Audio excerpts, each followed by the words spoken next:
Hello, and in this video I will show you how I create fonts, menus and in-game heads-up displays. So this is going to be a generic video covering all of the consoles I have covered so far and how I create fonts, menus and heads-up displays. This was prompted by one of my viewers who asked specifically for a DS project they were doing. However, I felt that this could be a generic video, and so I will try and cover it in that fashion. So what I'm going to present is a couple of games where the heads-up display and fonts are slightly different from some of the projects I've covered. So I'll be using my own games for this, and I'll jump into some of the code there and explain why I sort of did that.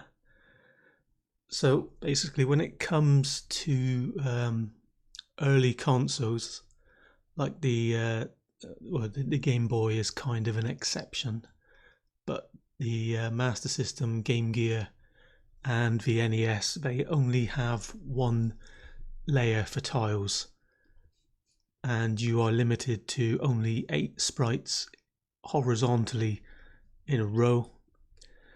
So if you have a scrolling game, normally you are going to have to use sprites for the heads-up display numbers and icons. Of course, you might be able to perform the trick on the NES where you can split the scan lines, but you're probably only going to be able to do that once. Whereas if you've got a load of stuff to display, then you're kind of going to need to use the top and bottom of the screen. And in that case, you're probably going to use sprites for that. So I will cover how I did that on the Game Boy using the Flappy Turd game, which uses the Flappy Bird mechanics. It was a kind of play on words. The gameplay for the game is totally different than the actual other Flappy Bird game. And then my next game I will go over is Ring Dash Duel on the Super Nintendo. And the reason why I'm choosing this game is because there are a number of options in the game which needs to be set. So I will show you how I had the different option screens, what's actually going on there with the code, and then how the layers were organized. So when it comes to the Super Nintendo and the Mega Drive, the Mega Drive has 2 background layers, and I believe it has a window layer you can use as well, although obviously that's not got any transparency. If you put it over the top of the other layers, then it will not be there won't be any transparent bits showing through. Whereas the Super Nintendo, it literally depends on what graphics mode you choose. If you had mode 0, then you've got like I think it's 4 color layers you could use. Whereas if you use mode 1, then you can have either of the 2 16 color layers or the 4 color. And of course the other modes present you with other layers and different abilities there, so it's not too bad when it comes to creating heads-up displays on the Super Nintendo or the Mega Drive. And then finally I will cover on the DS a 3D game which has a 2D background and a 2D overlay. Again, when it comes to the DS, you have a load of different options there, as it has the best of both worlds when it comes to consoles. It has the tile layers, and it also has the standard bitmap layers that you can use.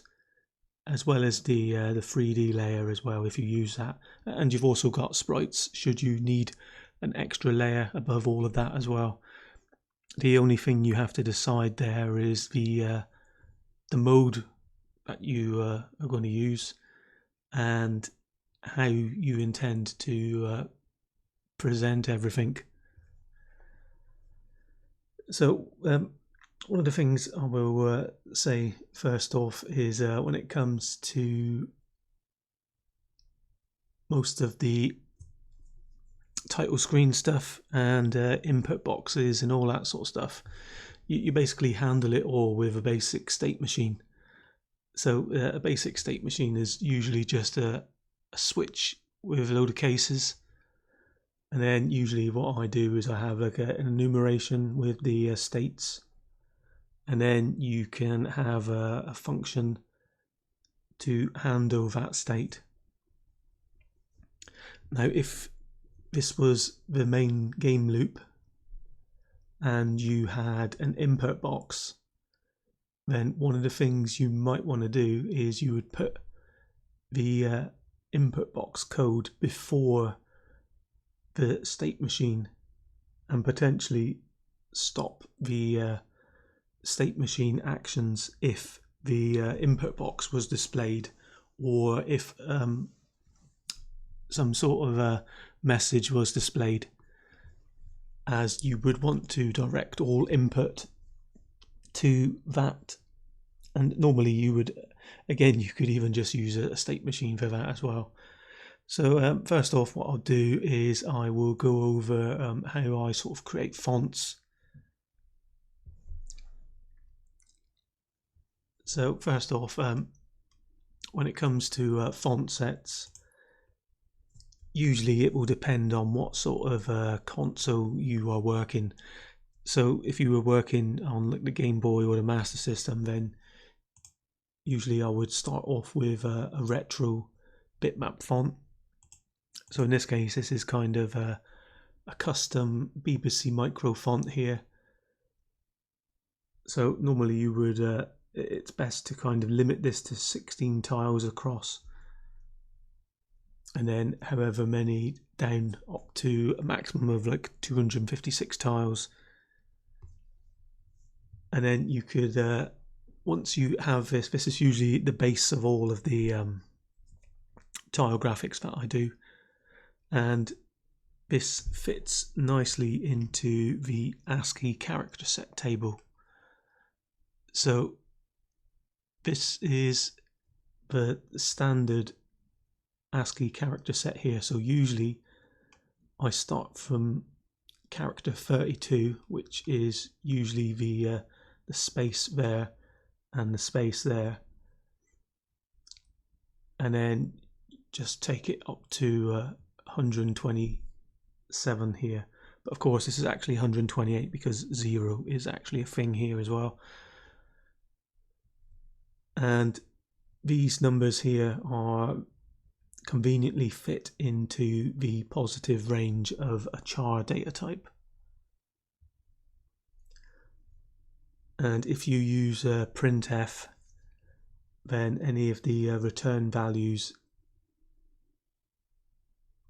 or rather the values which it outputs, are only in this range anyway, 0 to 128 or 127, sorry. Now if you were going to make a character set for another console, then I would copy that, and then this is Inkscape but with all of the toolbars in place. Now if you paste that in there and then you use a command called trace bitmap,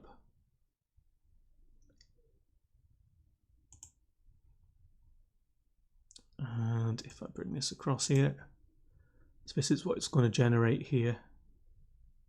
Normally I would go into multicolor and then colors,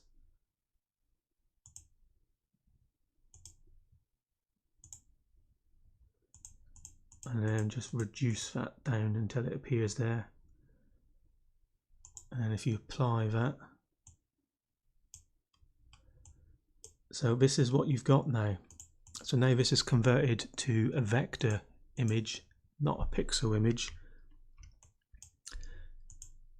Click that in place and then you can scale that. So if we wanted it to be a double size font, you could do that, and now as you can see it's now scaled. And then if we Control and U to ungroup those layers, you'll see we have the black layer there with a transparency. And then if you go on to Path and Break Apart,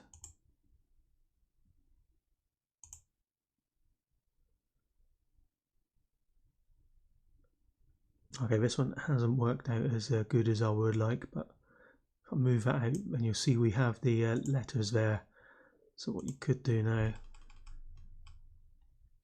is you can put a border on that.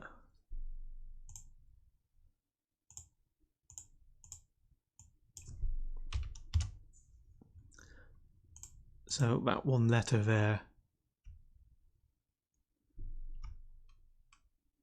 is quite big now, as you can see. So you can use the bitmap fonts to create character sets like that.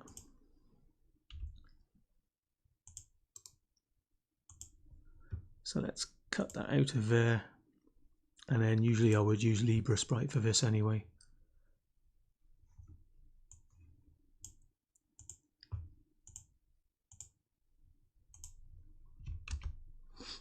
Okay, that explains it there then. So then what I would do here is change this white to a yellow.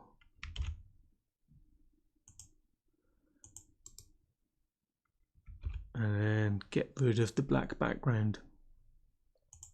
So what I did there was using the eyedropper tool,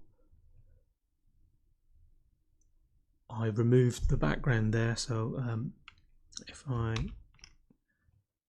go over this again here, so I use the left mouse button to select the foreground color. I then went outside of the image, used the right mouse button to pick up the mask, which is translucent, and then there is a command Control and R for replace. Where is it?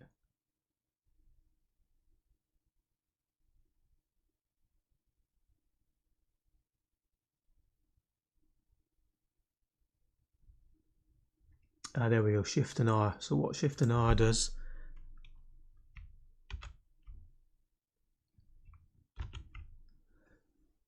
is that there, it replaces the foreground color with the background color like that.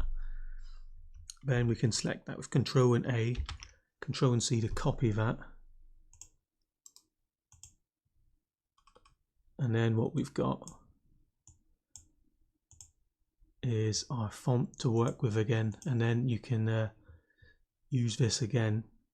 So one thing I would do here first is create a background the same size as that,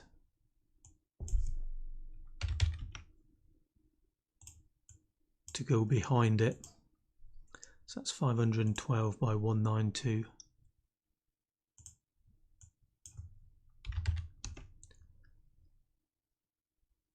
I think it might have a, yeah, it's got a stroke on that. We don't want a stroke.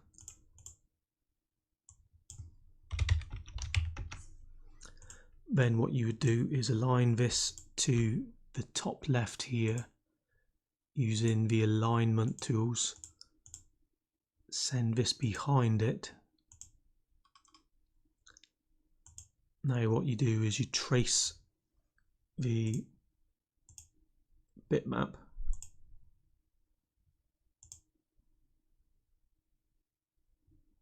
and remove the background. Now if we zoom out and move this over here,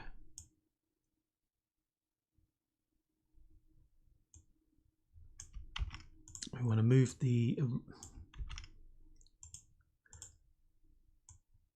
original picture away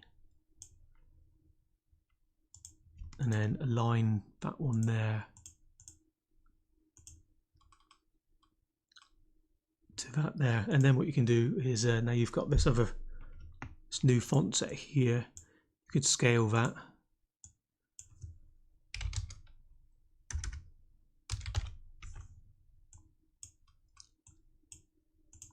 and then to export that then, so let's change the color of it. So at the moment it's a solid color, so let's turn it into a gradient to do something interesting with it.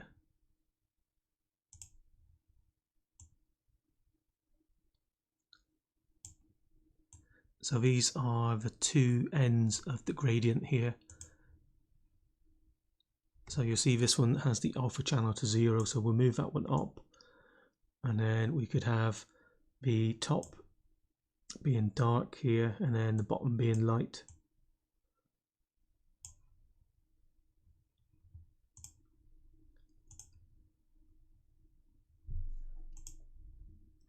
And then to export that, you want to hide the background there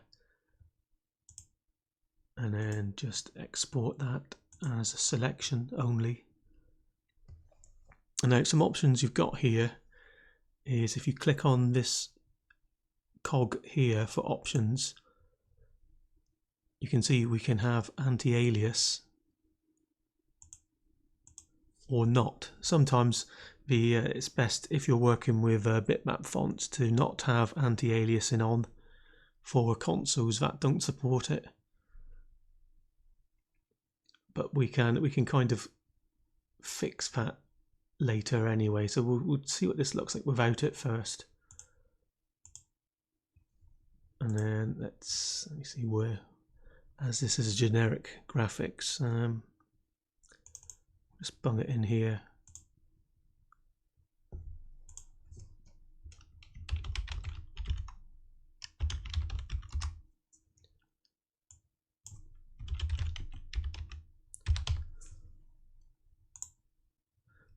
And then once you've saved that, then go back in and change the alpha back, otherwise you'll never find the layer behind it.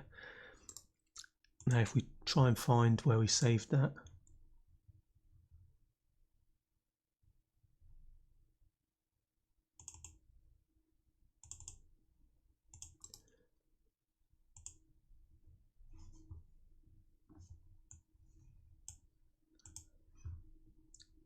as you can see, we now have a very large character set.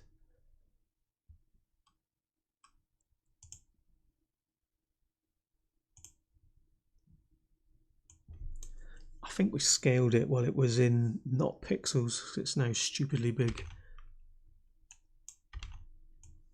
I think it's something a little bit big is that, yes. So this is a 64 by 64 font set.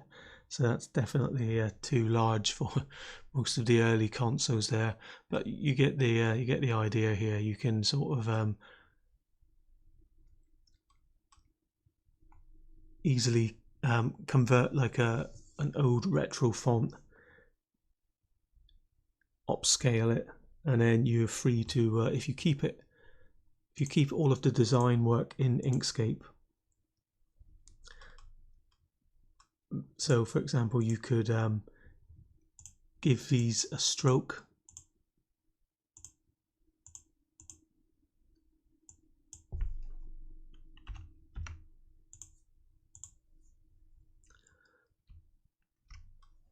And then there's also various other stuff you could do in Inkscape as well, which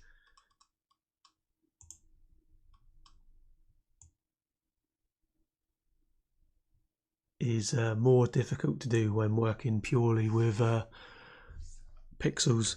As this is in vectors, it means you can kind of scale stuff in vectors, not pixels. And then other things you can do with that as well is there's different filters on here, so you could add like a bevel effect here, like that one there, which kind of gives it like a 3D plasticky effect.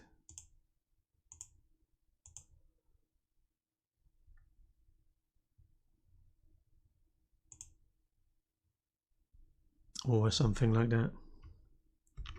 Just an example of some stuff you could do. Or with the base set, you could obviously just open that in LibreSprite and scale that. This is often what I do for like double height fonts. So if you copy that,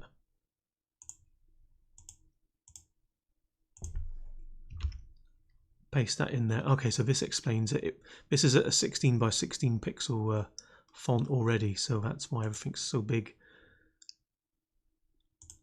So let's scale that down, because that's,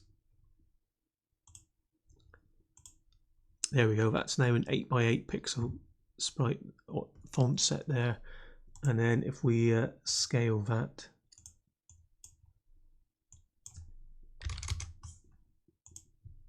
we now have an 8 by 16 font set there.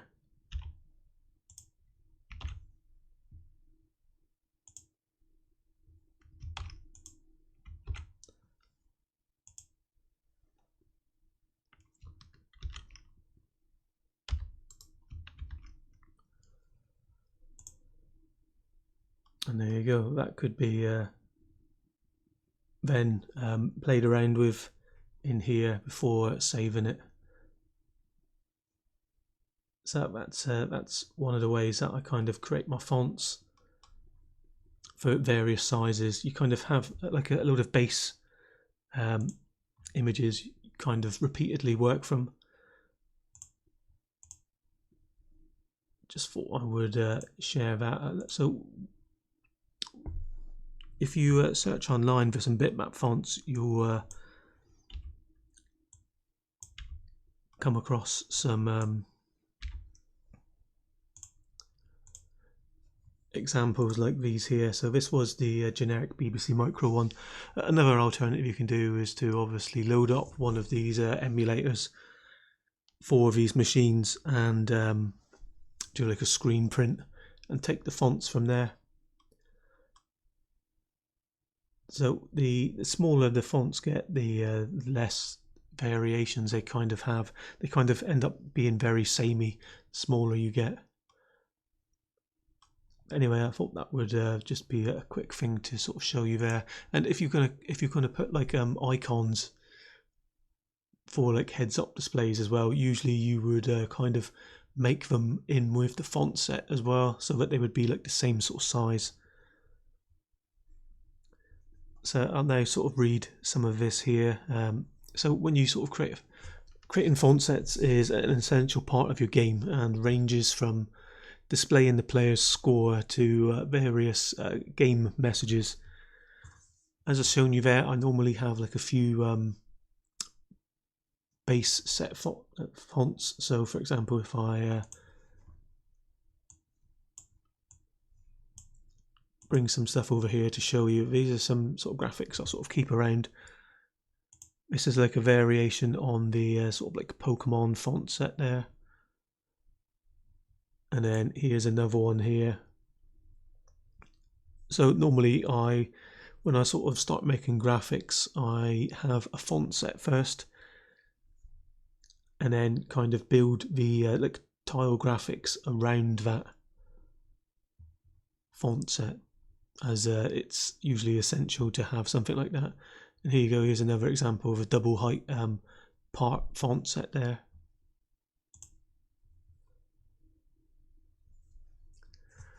Of course, when it comes to like 16-bit consoles and above, you can obviously expand the sizes and the complexity of the graphics. So normally the letters are arranged so that the tiles pretty much map to the ASCII character set here, starting from character 32 potentially to character 122. if I want both upper and lowercase fonts. Depending on how much graphics your game needs, you might only want to cover maybe the uppercase. Another option is to just take part of the font set, like the numbers, say, for essentials. Of course, this is only kind of applicable here to an English and American character set. I've no idea what these kind of look like in other languages. So if you, when it comes to 32-bit machines, you are obviously, so that includes the DS, you're obviously not limited to tiles anymore. You're literally free to create fonts of various sizes, as you can freely draw onto bitmap screens. Again, you are then, if we then go back to Inkscape again here,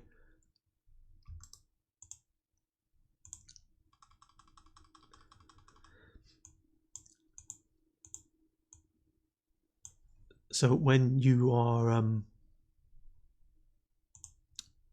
not bound to tile graphics anymore, you can obviously stretch and scale this to whatever you kind of want it to be. Again, this is where Inkscape comes in handy again, where you literally first you trace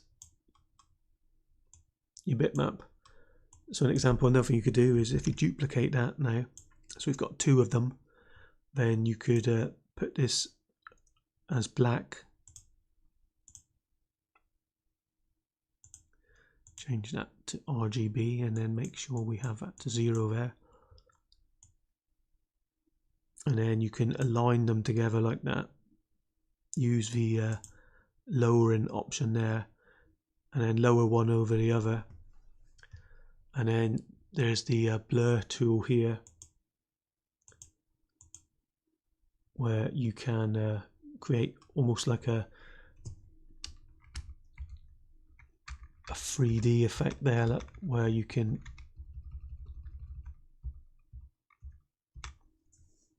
play around with these. And then another option you've got as well is Inkscape has a load of different fonts as well. So when it comes to like game messages as well, I usually use this for like game labels. For example, you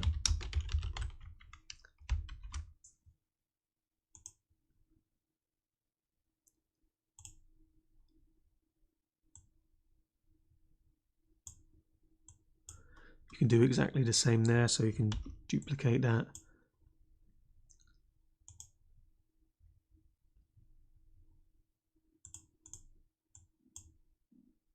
Put the fill color to black.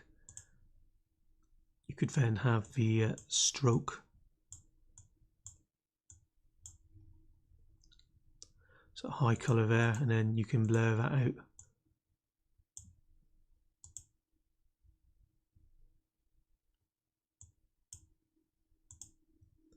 Of course, you can't see that well there, so let's put a background behind that.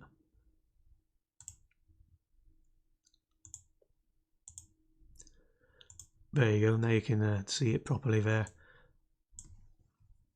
So this can be a way to create labels for games as well, like a title screen label or something like that. I can show you some previous ones that I've done here for the Ring Dash game here. You'll see that these labels here, which were on the game, were converted from Inkscape to pixels, and then I also used it for some of the in-game graphics as well. Take an image, and then you can sort of alter it, bring it into Inkscape, and then convert it. So you see here there was a number of mock-ups that I did for the in-game title screen there, and then the various in-game labels were also designed in Inkscape first and then exported.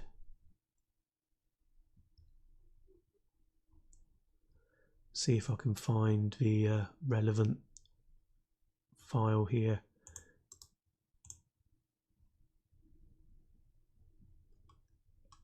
Here you go. So these were some of the designs I was playing around with here, with some of the different fonts there.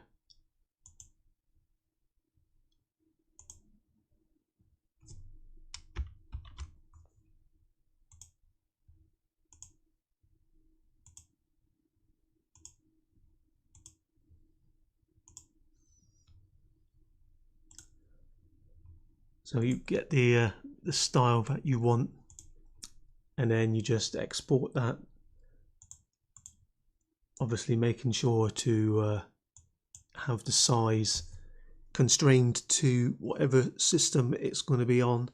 So for the Super Nintendo, obviously it's going to be, everything's going to be converted to tiles, so you would make sure that the label is in multiples of 8 in size.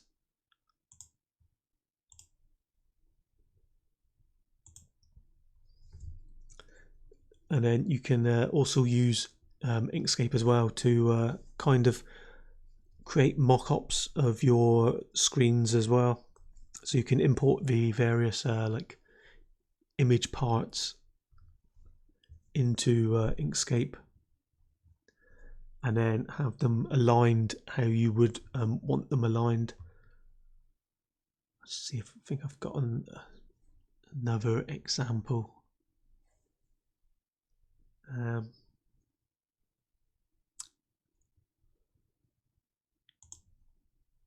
Let's have a look in the, let's see if I can find the DS one.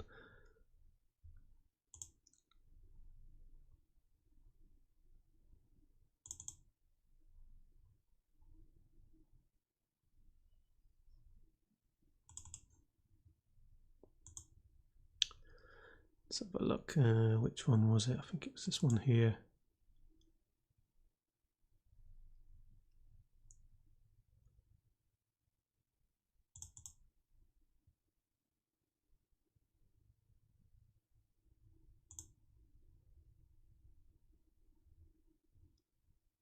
No, it might have been in another one.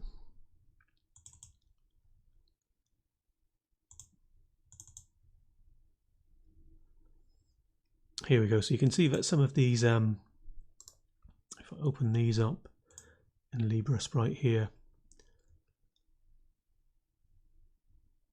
so the title screen is the top screen here, and then the bottom part is for the bottom screen, and then these are just a bitmap. These are the players you can sort of select, and then one of these image parts here, they kind of align exactly to the inside of this box here. So this was basically this was a off-screen bitmap which was loaded in, and then depending on what player you selected, the player part would be displayed in the box with the background on.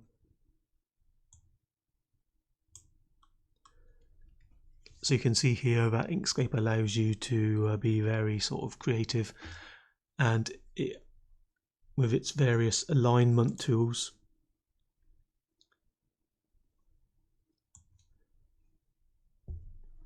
oh, wrong, sorry about that, that's the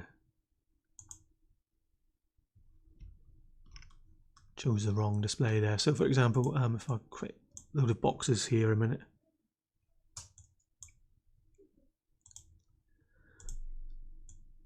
and then you can use the alignment tool there to align one within another there, just like that.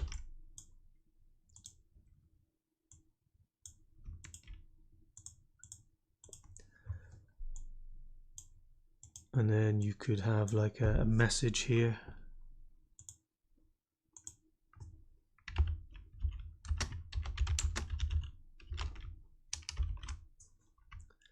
Let's zoom in so you can actually see that.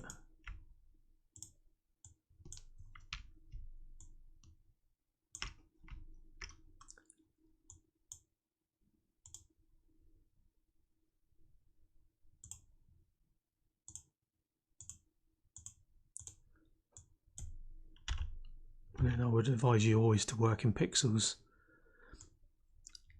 And then you could just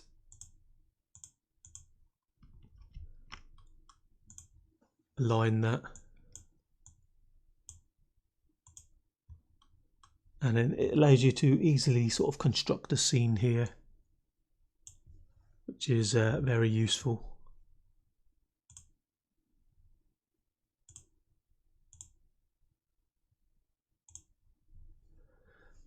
And then another quick thing I'll go over as well is simple ways to align your text if you were working on the like SNES and below. One of the easy options I do for trying to work out what would be in like a text box or a text window is to actually use a text document itself. I have like some templates which I'll show you here.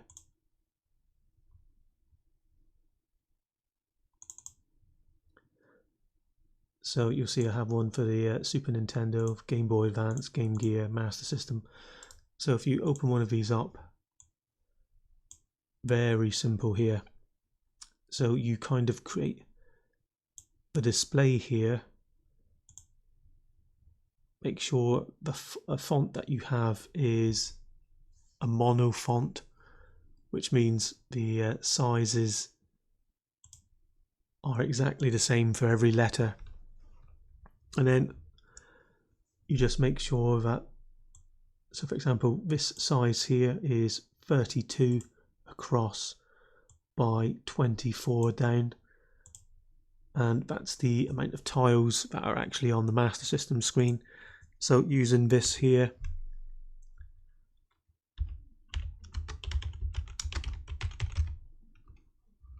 you can then work out how many tiles across your strings should be, and then you can design all of the text here, so you can see that it will actually fit on your screen. So it allows you to kind of pre-format all of your sort of text strings and everything first, and then you can just copy these across to printf statements or likewise structures there. So another example here, we have a look at the Game Boy.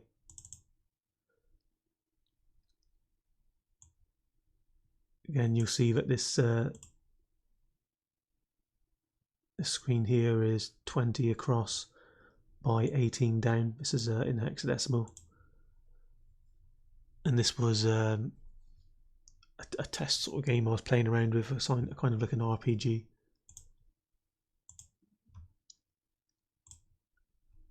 So that's one option there. Another way for designing your heads-up displays that I use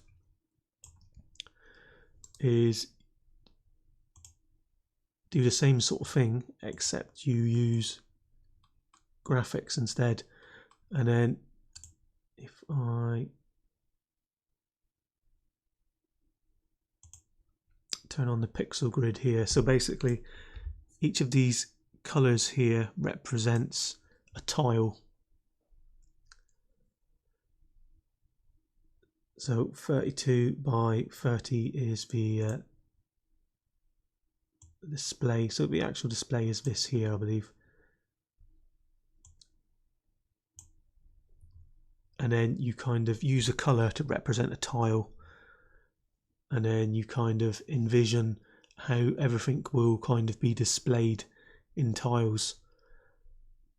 And then what that allows you to do is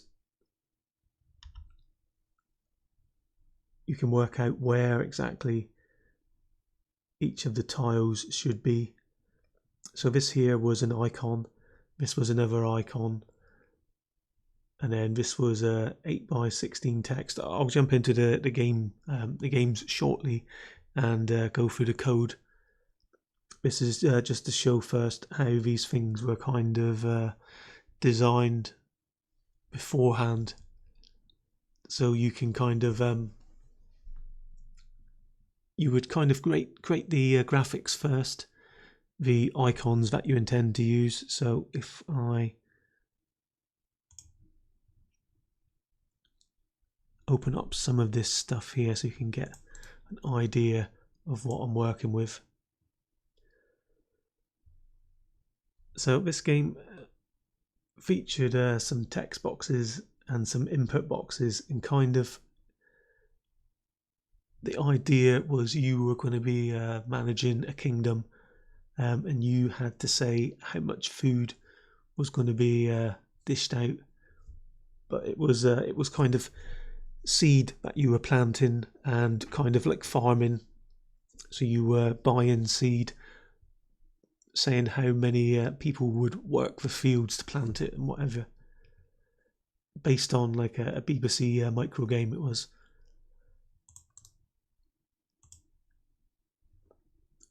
So this is here you can see some other icons here. So some of these were 8x16 in size, and then I had our court advisor here, and then these things here. So this here is basically the where the court advisor would be on the screen. This here was a text box, and then this would be where an input box would be for you to input in numbers how much of something you were going to use. And then these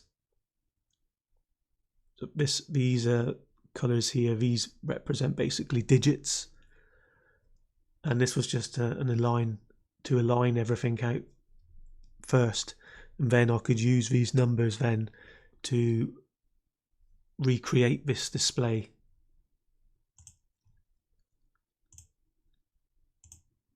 So I think that's let's have a look at some of the games now. This is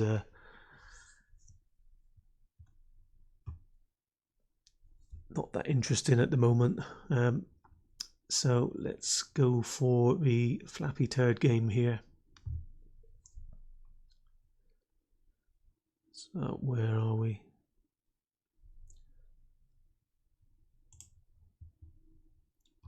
So I'll talk about some of this here, what we've got in here first. So one of the things I had in here was I had a mini double height character set here. These were basically mapped to sprites in the game. So if I find the game a minute for you.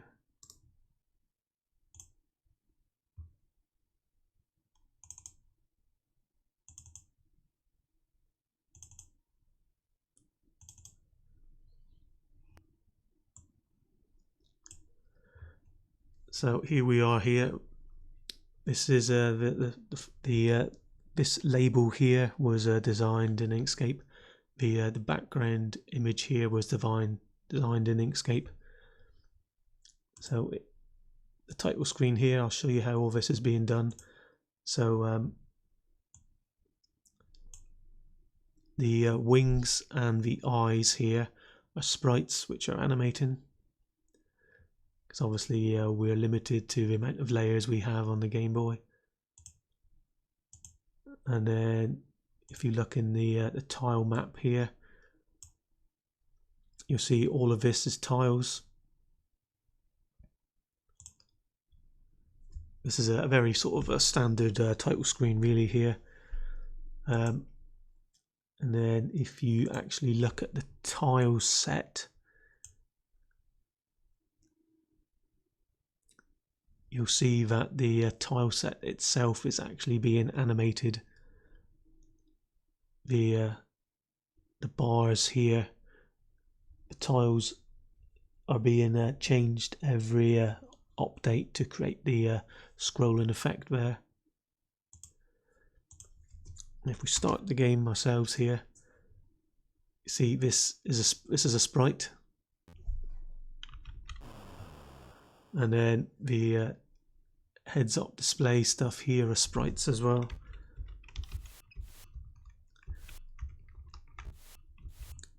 And as you can see, as it's a scrolling game here,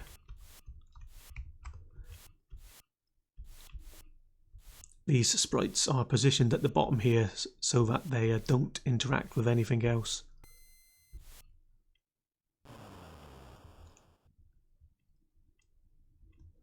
And then I'll go over in a minute how I got all that to sort of work.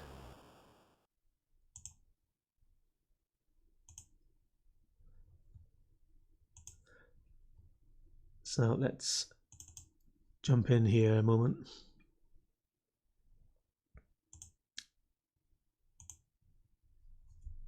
So the key bits I want to talk about here.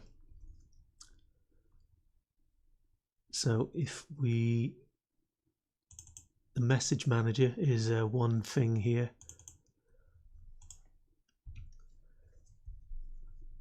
So as I was saying in the previous video about states, the message manager here actually has states itself. You see here we have like a number of different states, which is how I was doing things here. So when you initialize this, depending on what the state is, depends what graphics gets put in here.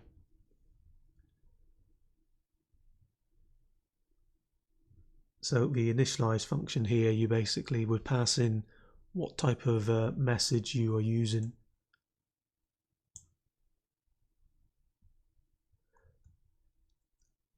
So you would have your message types here.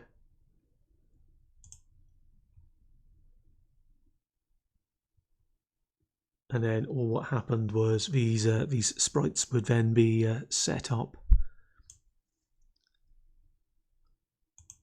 for the start, and then you set a position for them to start in position, a pause position, which is where they sort of stop, so that would normally be like the center of the screen, and then the end position, which would be when they were off the screen. And then when the messages are updated, there are the different states to the message, and it just relates to their positions on screen.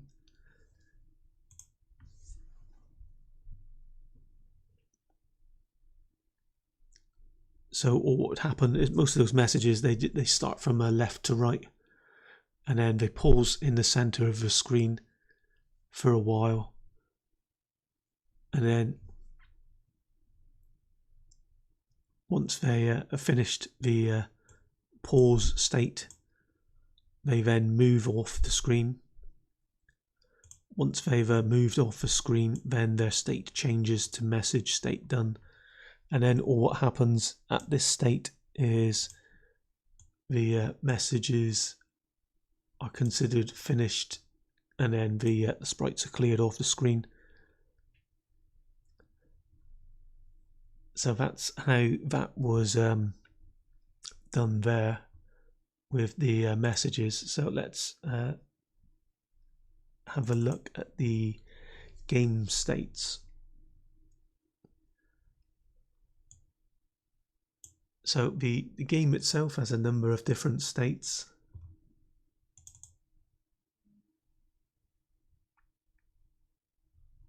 And again, state machine. So the actual core game is a state machine, which is this here.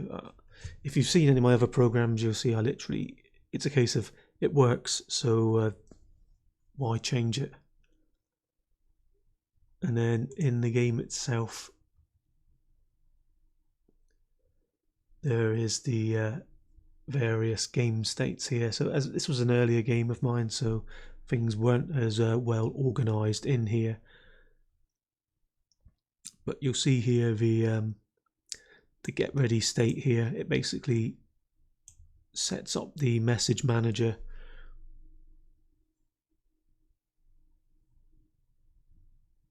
And then once the so you'll see here the message complete is here. This is a boolean in here.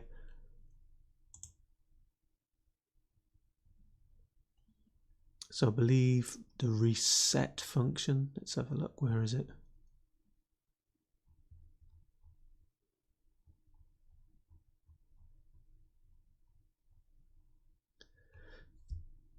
Reset function here, this sets up the message manager.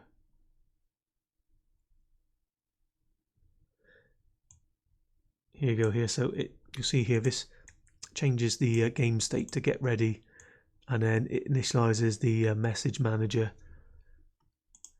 So in some of my games I literally will just print text to a certain place, whereas the message manager stuff here is a more elaborate way of doing it on the consoles that don't have 2 layers to display stuff on.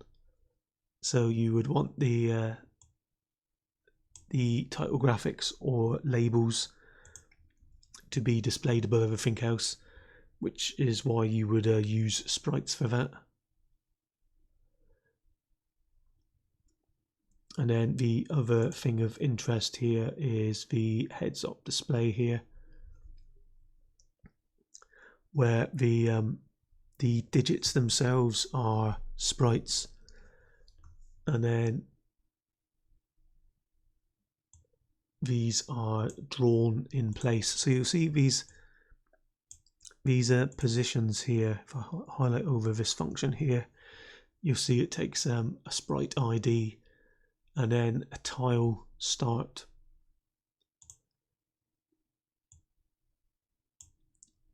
This here just highlights which tile to draw for the numbers, basically, depending on what they actually are.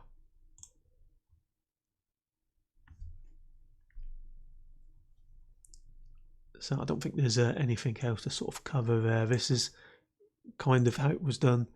To get the alignment there, let's have a look in another game a minute here.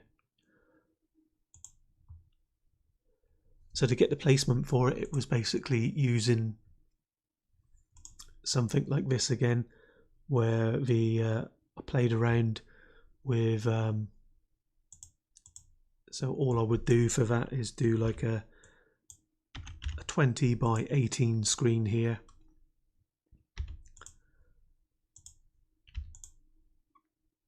and then I would put that to a pixel grid, and then literally just decide where I wanted them. So I would choose colors like this. So the fonts are 2 tiles high by 1 across, so this would signify 4 of those being there. And then might want to do that as well. So these would represent numbers, and then the green color here could be an icon.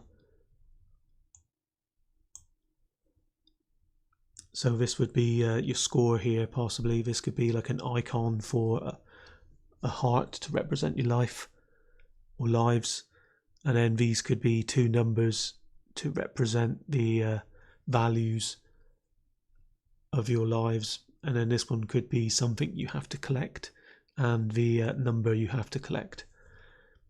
And then you would make a note of these in a text file, or have this open, and then you would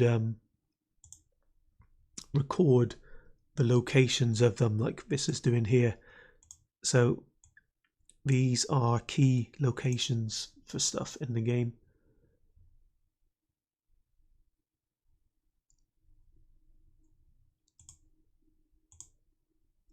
So that's the way that the sort of scrolling game could be done, and ways you could handle the heads-up displays there.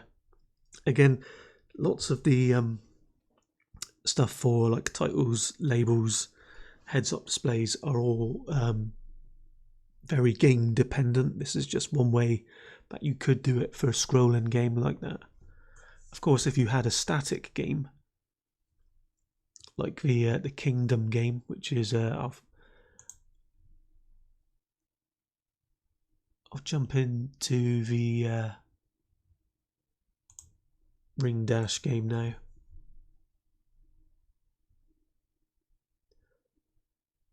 So let's have a look in here.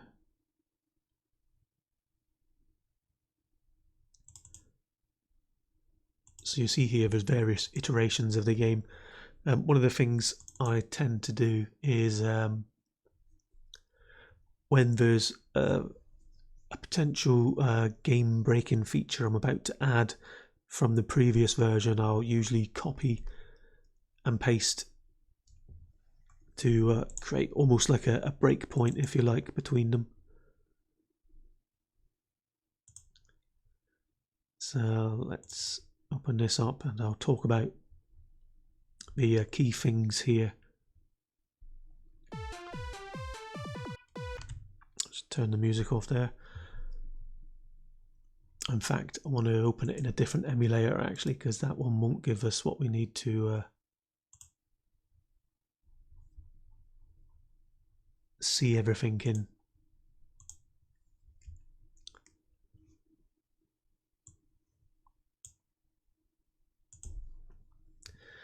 Here we go. So this is the better one to see here. So what we can see here is if I go into the tile map viewer here,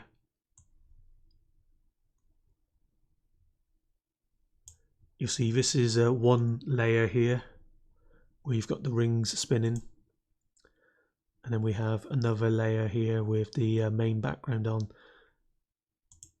Okay, there is another layer I was using there. So I think this is mode 1. So we've got 3 background layers here. We have the bottom one here, which is 16 colors, and then the middle layer here. Although this one's obviously being drawn at the very bottom here, and then the 4 color layer is being drawn above all the others here. So that's one of the ways I was creating this display here. Okay, so what's the... try and figure out what the buttons are now for this. So there's a number of options which make this one more interesting here, as most of if you were building like a larger game, normally you might have a load of game options that you would wish the player to select. So you'll see here using the D-pad you can change the game mode here, so you can have dual mode or normal mode. So we'll select one of these, and then you have another load of options here. So you see on this mode here, you can change the level. I think I added the ability to go back as well. Yeah, I did. So if we go into dual mode, then select this one here,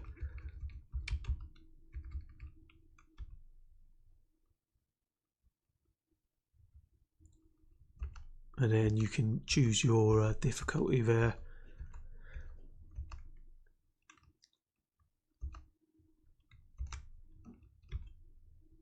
And then you move on to the player select screen there, and you'll see you've got two players that you can select in dual mode there.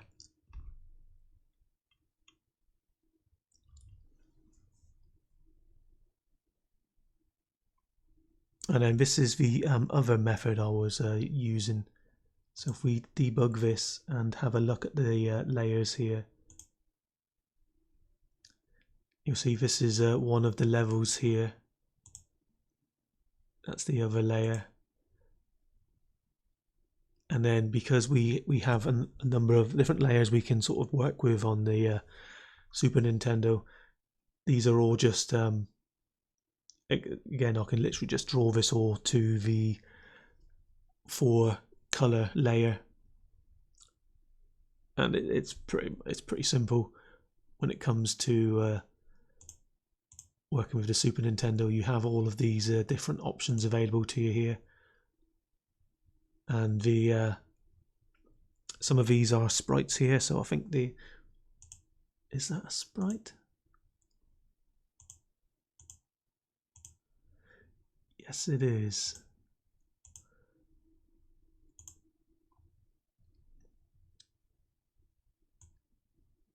There we go. So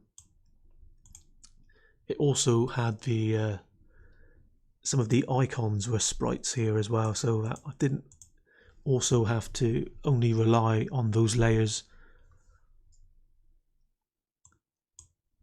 So this game has it all pretty much.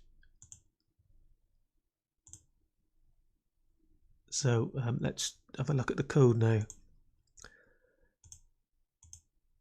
So the only ones I really want to sort of look at here will be the title screen here. Although I will quickly go over the heads-up display as well to talk about that. So the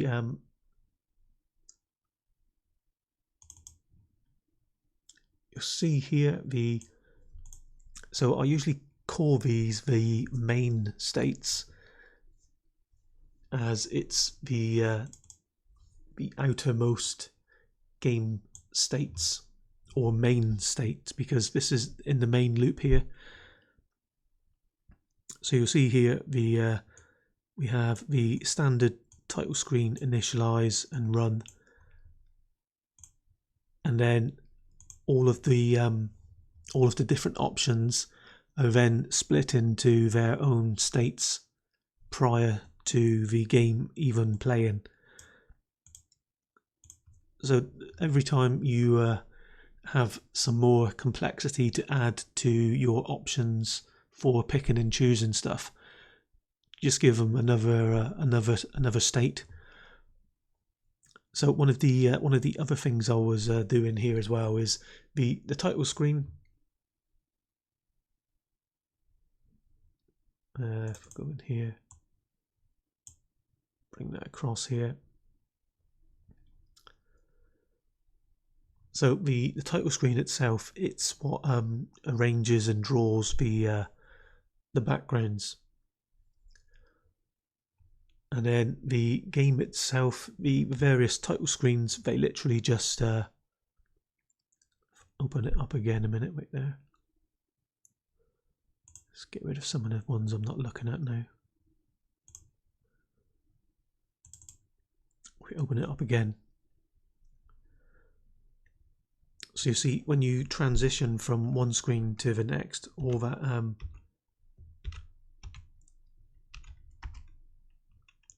actually changes is we keep the bottommost background, and then we literally just do everything on the 4 color layer.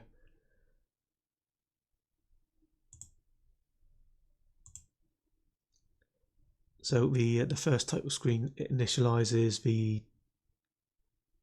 tile data for the title graphics,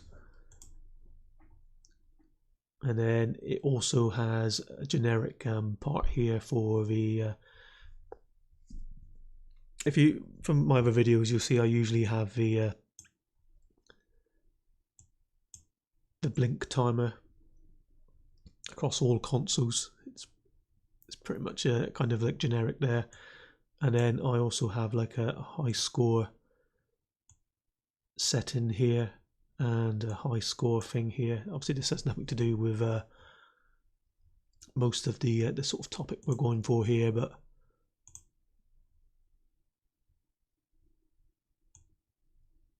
you'll see here we select a different font. If we have like if our current high score is greater than the main state high score, then I usually draw the high score on the title screen there. So that's this sort of part here, and this is also where I blink the press start to play message as well.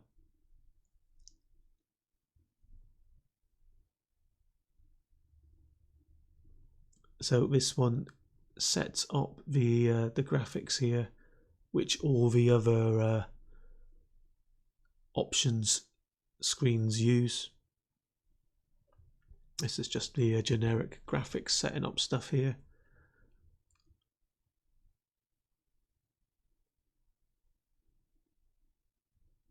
This was obviously some debug stuff which is still left in there. Let's have a look. What do I want to go through here? There has to be something in here to allow for transition in here. Where is it? Here we go. So what happens is when you press start, we just change the main state to the next one,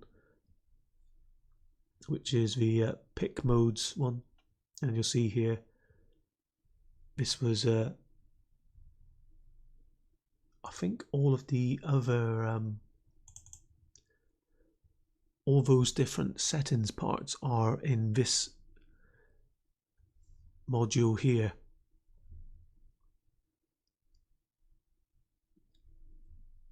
So this has its own state in it as well, I believe. Yeah, here we go. You'll see that there's various mode states in here. Again, loads of it's just generic state machines here. So in the case of this, depending on what mode you see, it prints out the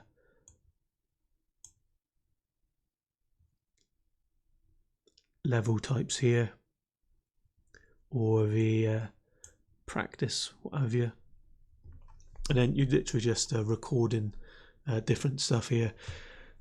So this is kind of how you would organize your game with multiple options on the Super Nintendo or the Mega Drive. You would probably also do this. This also works for everything else, really. If you've got loads of different options, then rather than packing them all into the title screen, just put them into another module. What I would do though, if there's a global state, then put it in main, and then just have everything else able to sort of change that.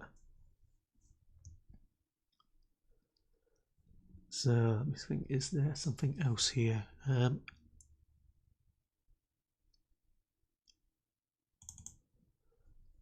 If we jump into the game code here,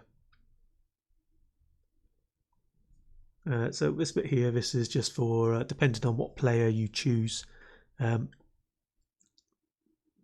This sets up which sprite the various icons should use there. And yeah, there's stuff about sprite priority as well, so that they're above everything. Although I believe they are not above the no, there is no there's no sprite labels, so don't need to worry about that. So where are we? We want the heads-up display stuff.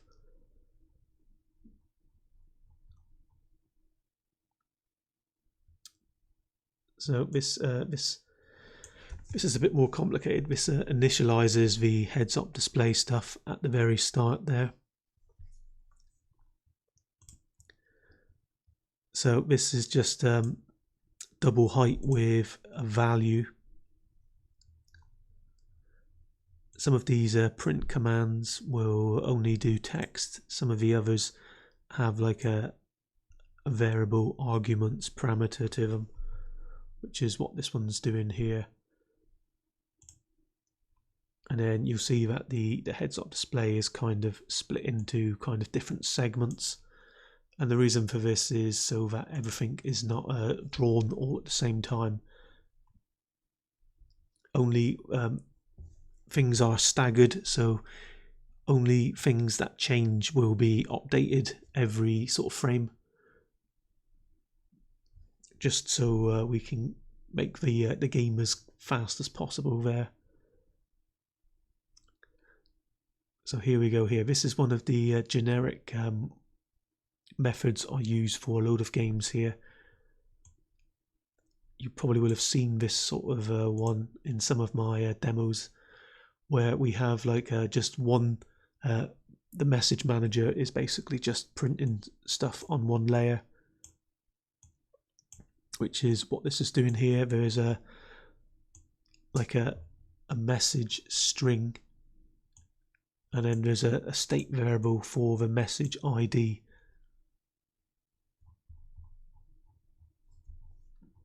And then depending on the various game states, there will be a message state. So if we, let's have a new level there. So the message manager initialize.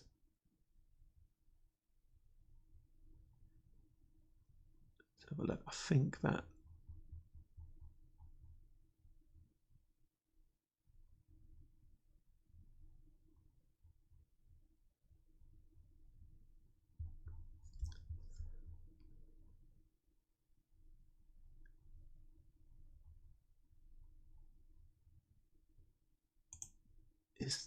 is this actually being used? I think it is. So it's obviously been some time since I've actually looked at this here. But anyway, you'll see the message manager reset and update and render.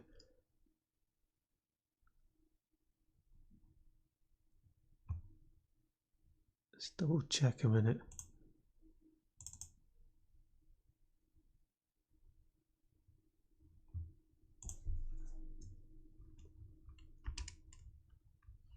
Just quickly spam to the game.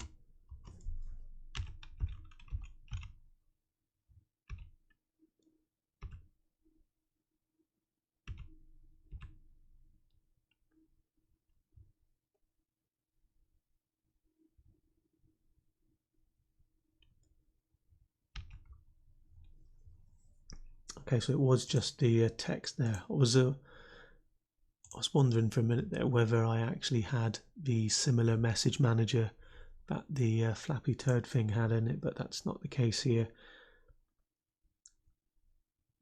It is basically the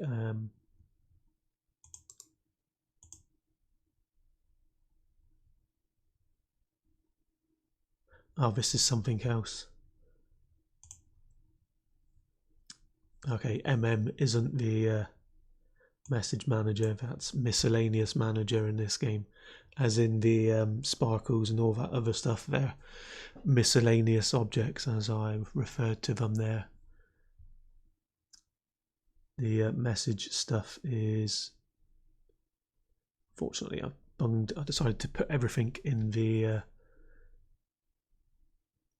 that's because we're in there. yeah, the miscellaneous manager isn't actually the message manager in this. Where are we? So the text in this case is literally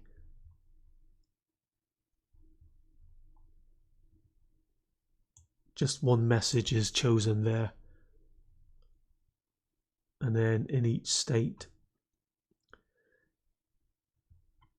you'll see we have like a sub-state,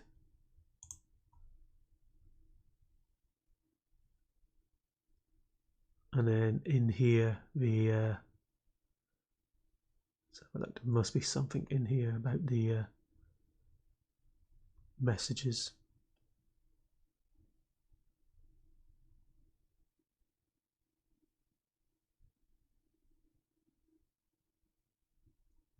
It could even be, so here we go, it's in get ready here, like,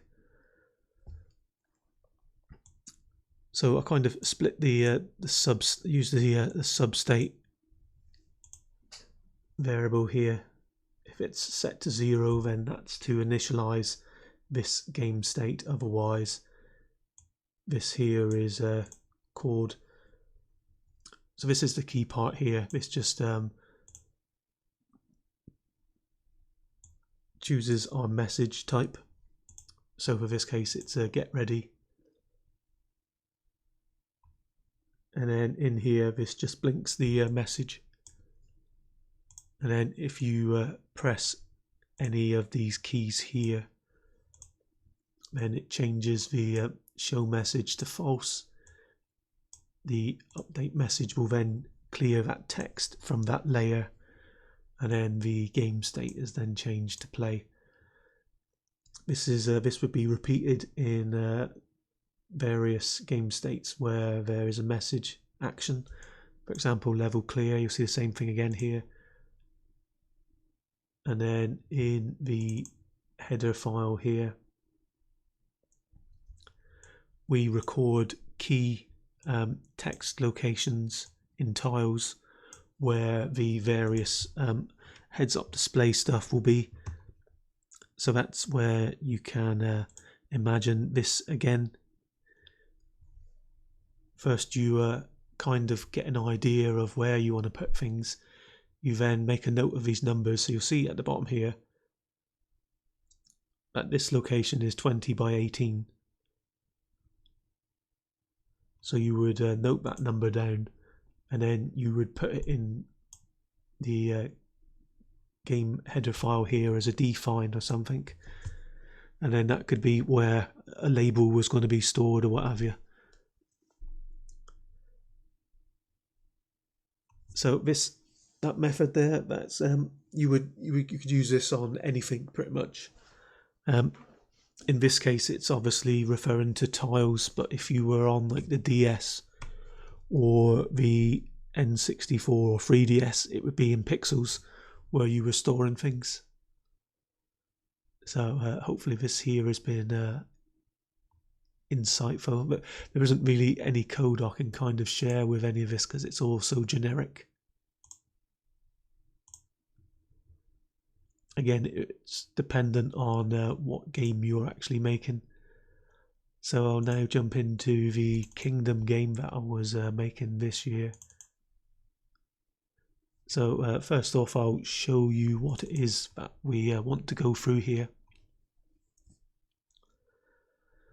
So very basic title screen here. The reason for this was this game was actually being designed on the NES first, and then I decided to port it over to the Super Nintendo to do some other things with it.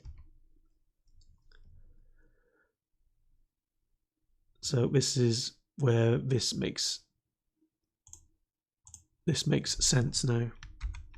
Side by side these, you see this here is that there, and then these are these. So this here is how much land you have. That's how much wheat you have. That's how many people you have. these are the locations where things will be. So if you if I jump back to here now, one thing I notice is this icon flashing here, and that's signifying to move on to the next text.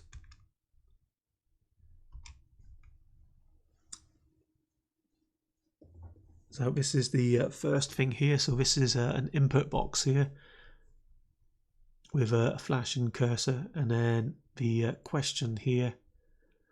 So with this input box here, you can use the D-pad. So up and down moves in single digits, left and right moves in steps of 5 to allow you to quickly go up and down in numbers. So if we put that in there, and then various numbers change here.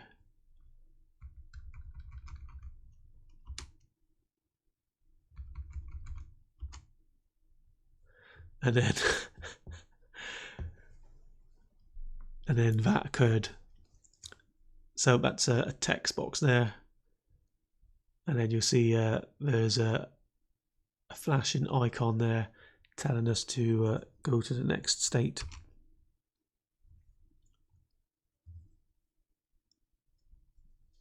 And then I think the game has stopped there, as I have a breakpoint in there.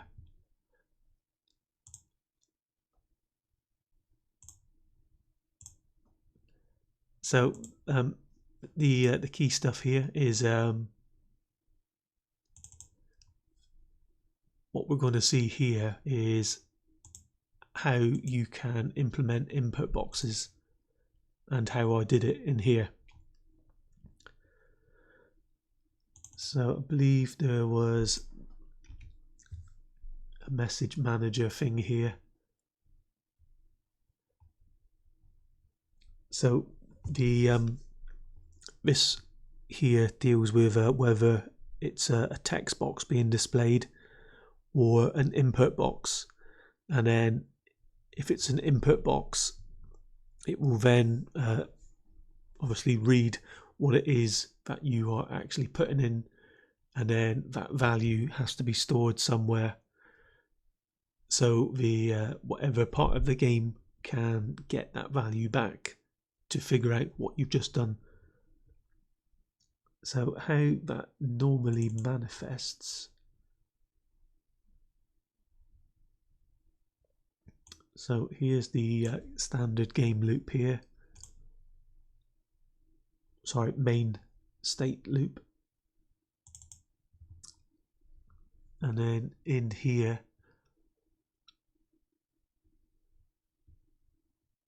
we have some code to say whether there's a box active or not. So let's jump into some of this here. So what kind of happens is that if you've got like an alert box or an input box or some other box which is requiring input from the player, then what you actually do is you divert the main game flow away from certain parts of the game until the input has been received, and then you resume normality. So let's get to where this actually occurs here. So as an example here, this is the cell land state, and you'll see we have a substate of 0, which means to initialize this, and then outside of that there is the main sort of state going on here. So what happens is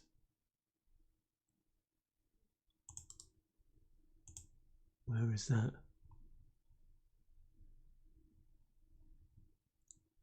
So if we side by side these a minute here, so this is basically getting this value here from this function here. So what's actually happening here is one of the input boxes is being initialized, and then we pass it the limit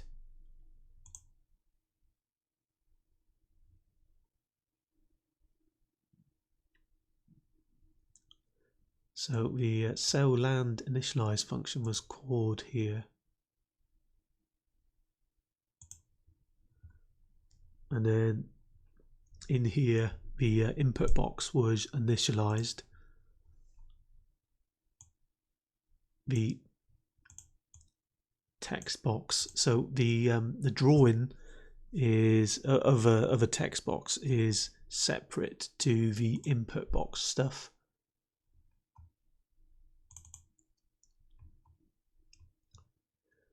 So with the draw text box there, it will just basically draw a frame, and then the input box initialize, that would set up, let's have a look, some other sort of parameters there. So this sets up the cursor for the input box, so that the cursor is a separate thing again as well. So all of these different things have their own states. I suppose the input box stuff could actually be its own video separately if people were interested. This video here is a kind of generic how to actually, or how you would also handle these things yourself as well. Basically showing the various sort of state machine states of these here. So in the cell land thing here, you would initialize the input box, and then this this prints some stuff inside the text box itself, which is at the bottom of the screen.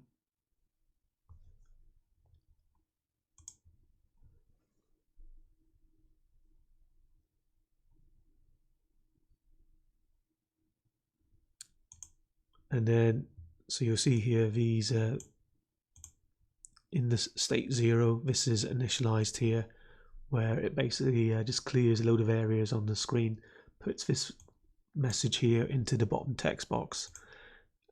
The input box initialize function is called.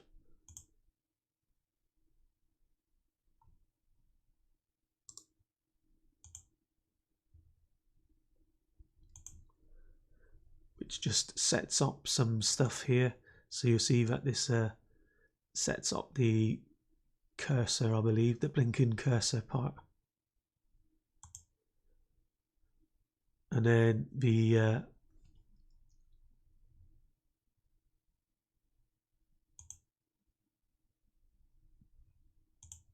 let's go back here. So this value here,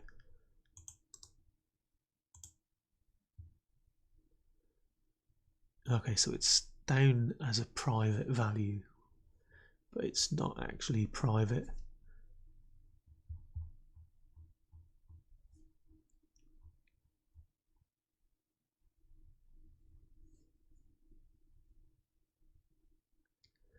So that value will have been set somewhere before. Oh, here we go. It's set in here.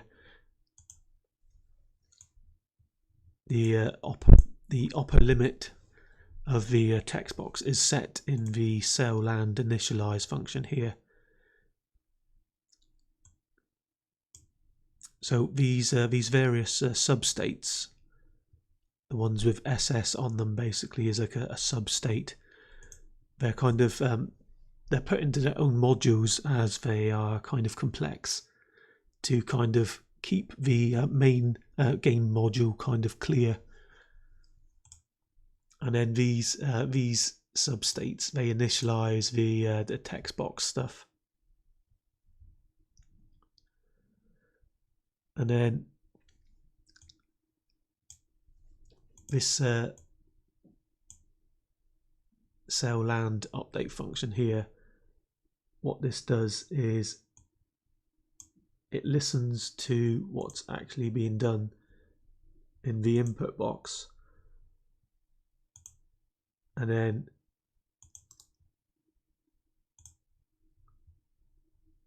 you'll see here it has a boolean in there. So the input box itself, you pass in the upper limit value,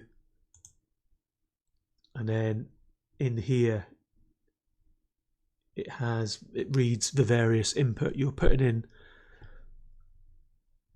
and then you'll see that there's like a value in here.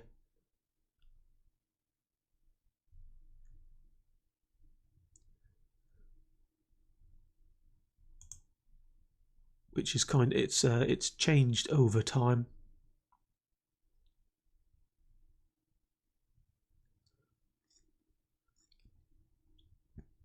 And then depending on the stuff that you press here, once it's finished, it will store that value in the input result. If you've changed it. So this is a key thing to notice here. So at the beginning, it takes the input result value into temp value. If the numbers have changed, then it will repopulate the input result with that temporary value, otherwise nothing is done there. And then it will try and stop if a value is greater than the upper limit, the limit max, which is passed in, then you cannot go above it. If you press start, then it will return finished.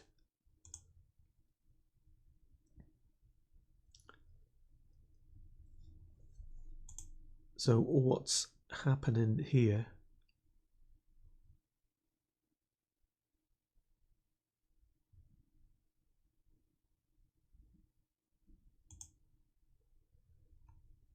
is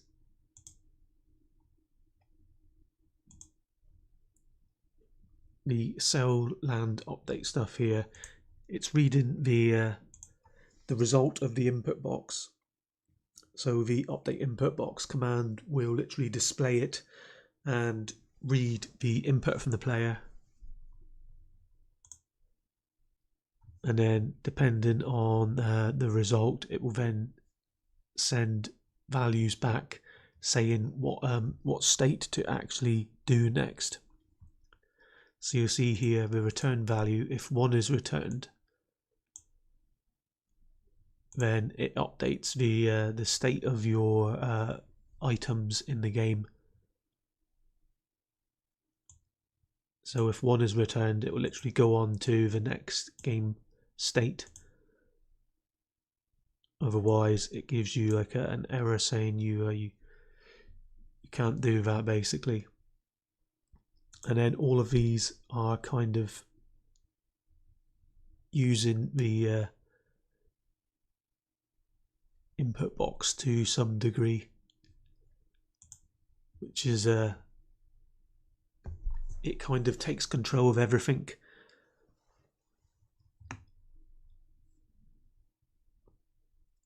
Until it's complete. So let's have there's some different events here with the so these alert boxes here. This is basically a smaller sort of text box. I believe I might have been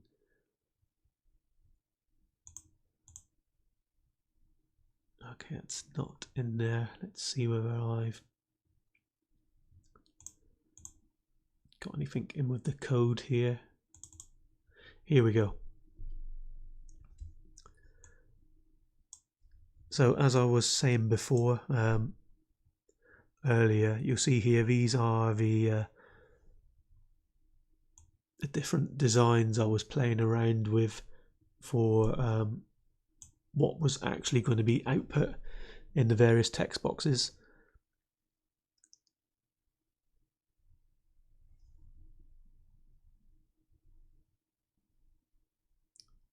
So you'll see here lots of the main displays were at first played around and typed out in here so I could see how they would display. And then this is a mock-up of the actual, what the input box itself will look like, how many characters need to be defined in there. And then this is the message text box at the bottom here, how many characters it can sort of hold. And then throughout various different stages of the game here, you'll see that different text is put into some of these. So the alert box here, let's have a quick look at some of that. So let's have a look, where is that?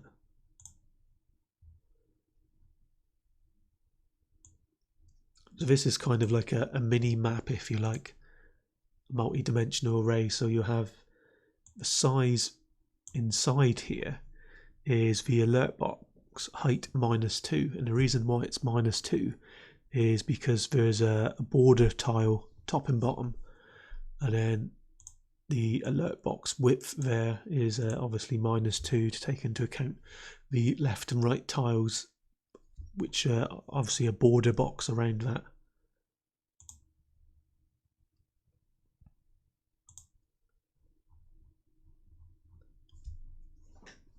And all these things do here.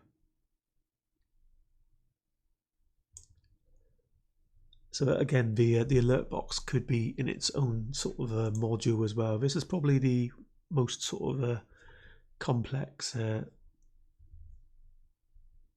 SNES project I sort of have done with regards to the different text and what have you. So you see here we have like an alert box clear function, which is just clearing the background layer where the alert box is. So you'll see here it's on the background layer 3.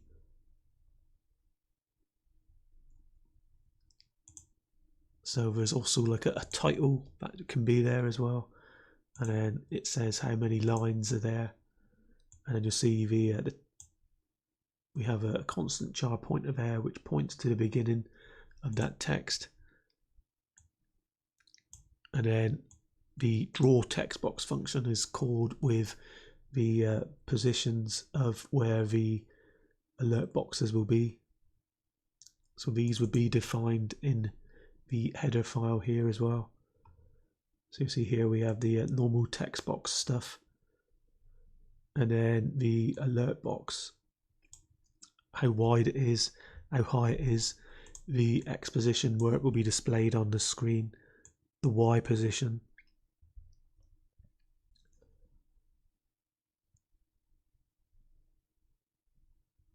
and then there is some different cursor types there which are defined.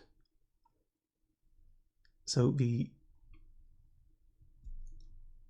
some of the stuff here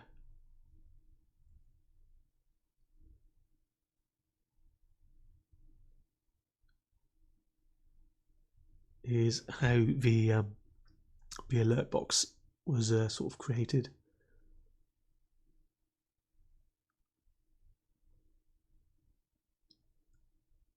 So these are the main game states here. So you'll see here in the game run that if the alert box is not active, then the normal game states will be run. However, if the alert box is displayed, then it overrides everything,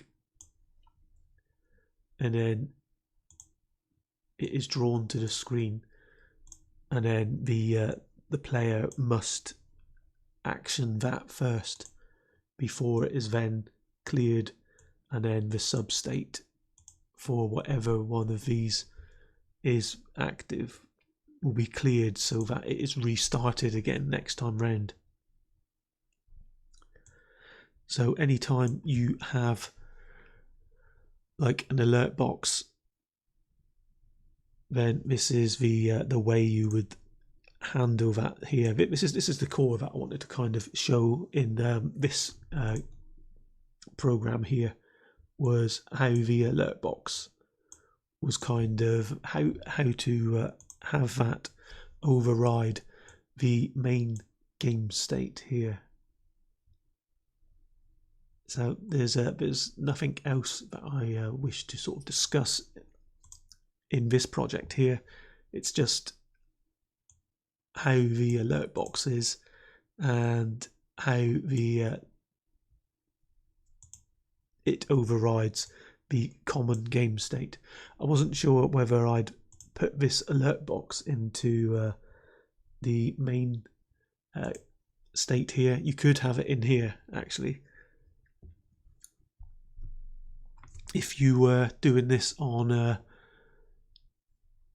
say the DS or above, then you could equally put the alert box here. So the alert box could be in main itself here, say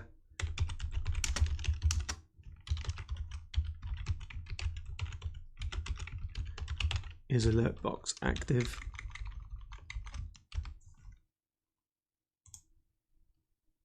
You would then have that there, and then at the start you would set that to false, and then you could have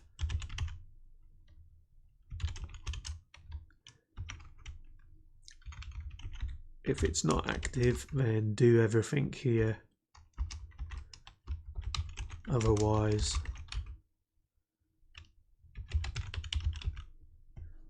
do the alert box. So that's everything from there that I want to discuss. If you have any questions about any of the individual sort of projects, like then I can sort of discuss those further, possibly in another video or in the comments below, preferably in the comments. So the last and final game I will talk about is the Gem-3D game. Let's have a look. What else have we sort of gone through here? So I think most of this stuff here I'm kind of displaying, or rather talking about, through code, so I won't bother going through the text war here. We'll close that here.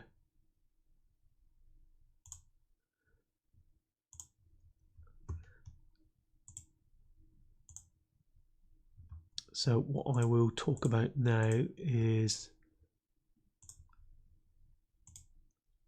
the Gem-3D game. So the uniqueness with that one, which is why I'm sort of bringing it up, is just that one is the on the DS, where the original person with questions asked about it on specific to the DS, but I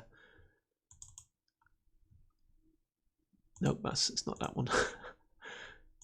Okay, it's an earlier one.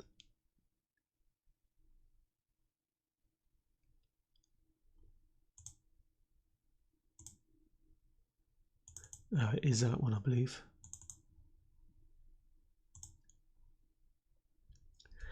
So you see, as I was talking about the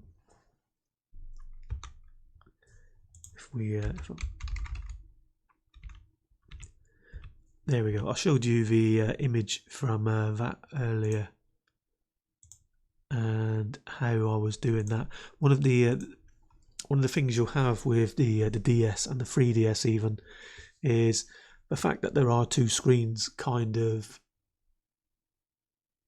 means you have like more to kind of display, with title screens, so you can kind of have like a generic image on the top screen here, and then possibly have options on the bottom one here, which is what I did with this project here.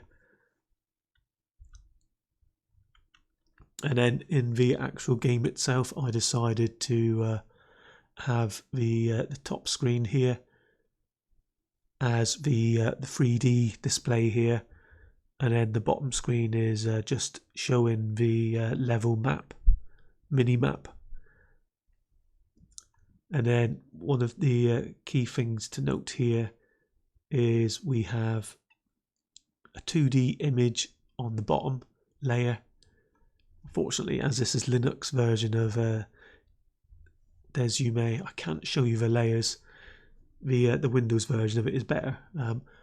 It allows you to kind of debug the games better. So on the bottom layer, I have like a bitmap screen with the fish you see here.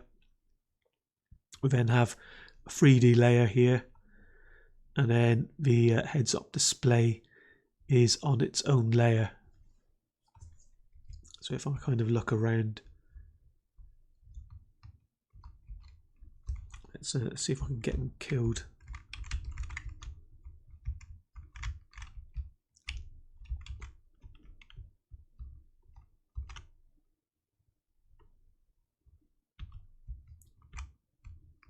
It's just to show the messages.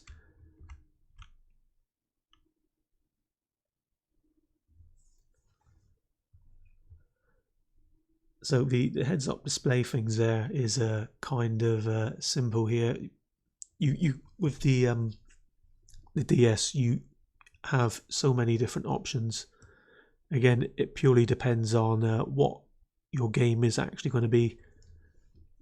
So here, I believe there's a bitmap screen at the bottom. There's then a tile layer, and then the 3D layer. So we can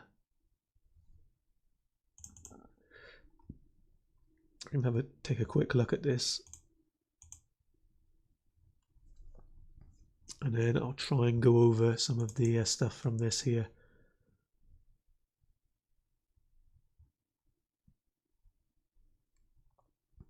So in this case here, you'll see that I selected mode 5, and the reason for mode 5 is the displays that it has.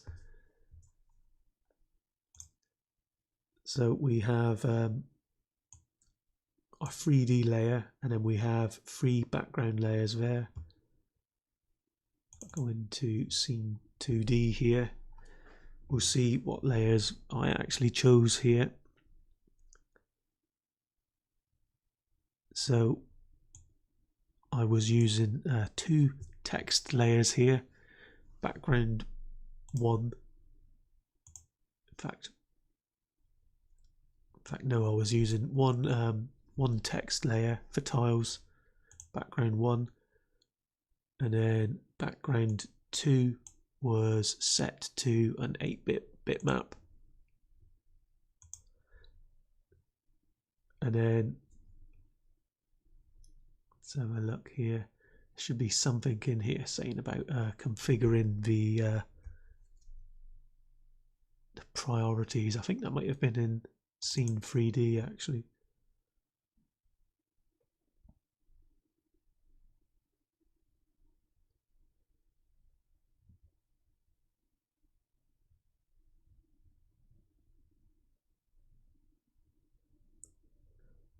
Okay, that might have been the default then.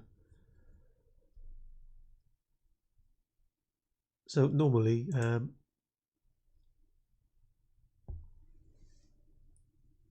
certain layers have a priority over others.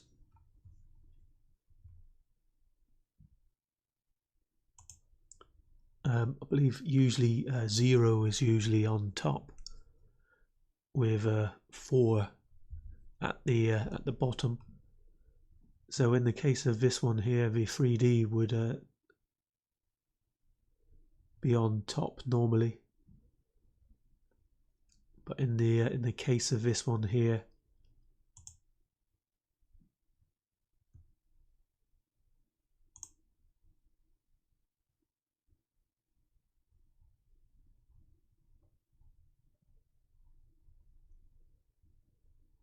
have a quick look here, see if I can find the relevant parts.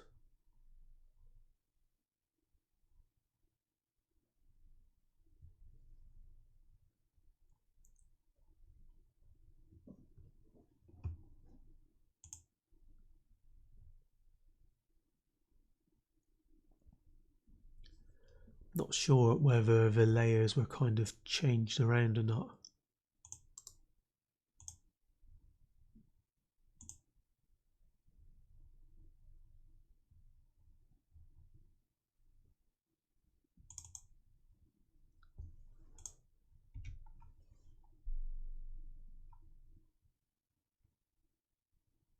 Here we go. The background priorities here you'll see are changed.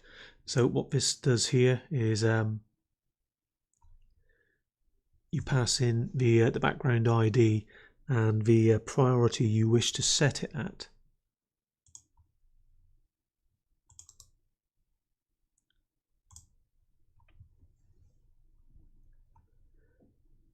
And then this will allow you to kind of switch around the background layers so one draws over the top of the other, and that's how I created the effect for this game here with the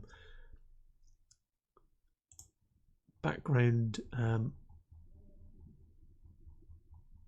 Where is it here? Yeah, here we go. Background 2, which is the bitmap screen, is placed at the very bottom.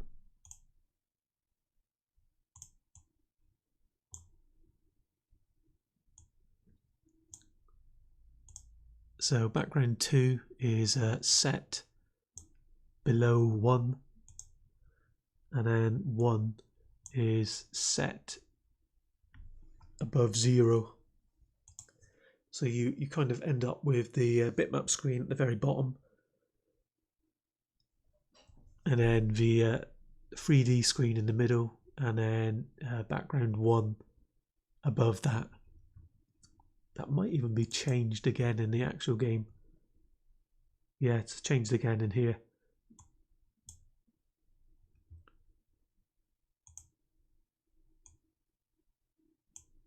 So the ordering is changed around again in here, like.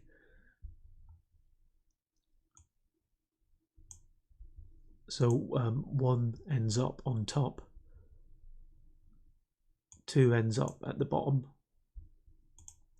So the background number, it would be that the higher the priority number, the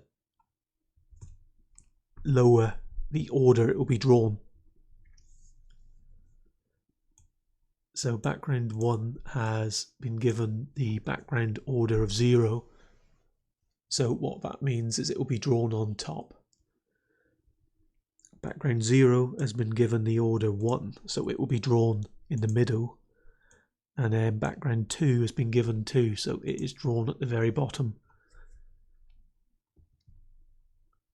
So in this game, you could even draw stuff to the bitmap in the background. You could have had it so that the background scrolls or animates or what have you. The heads-up display, that is all text. So I used tiles for that here. Even the you see here it's probably using a simple, very simple early system here for the messages. They were all pretty much fonts. So again, these are state machines. These are the game states here. So each game has a sub-state, which is what these are, just as the same as the previous games. The sub-states are where you initialize that specific game state. So this game state is the game over game state. The sub-state is initialized here, and it just prints that message onto the top background layer, and then it just waits for a key press to skip to the next one. Nothing too special going on there, just printing the messages out there. And then the heads-up display stuff is fairly straightforward as well. You notice here that one of the things I didn't do was to define in the header file here. If I was to redo this again, I would do that.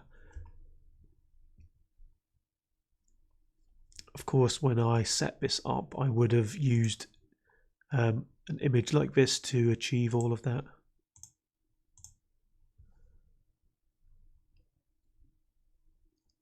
And yeah, I think that's all I want to cover in this video. So when it comes to various text and labels and stuff like that, it's all going to be very game dependent, but the key takeaway here is if you are going to have loads of options in your title screens, or even in game, maybe message box, input box, or what have you, then just make it its own state machine and override whichever game state that it's in to achieve that. Hopefully this has been useful for you to see how I've kind of designed stuff. Let me know in the comments below if you have any questions about some of these. And that's it for this video. Thanks for watching.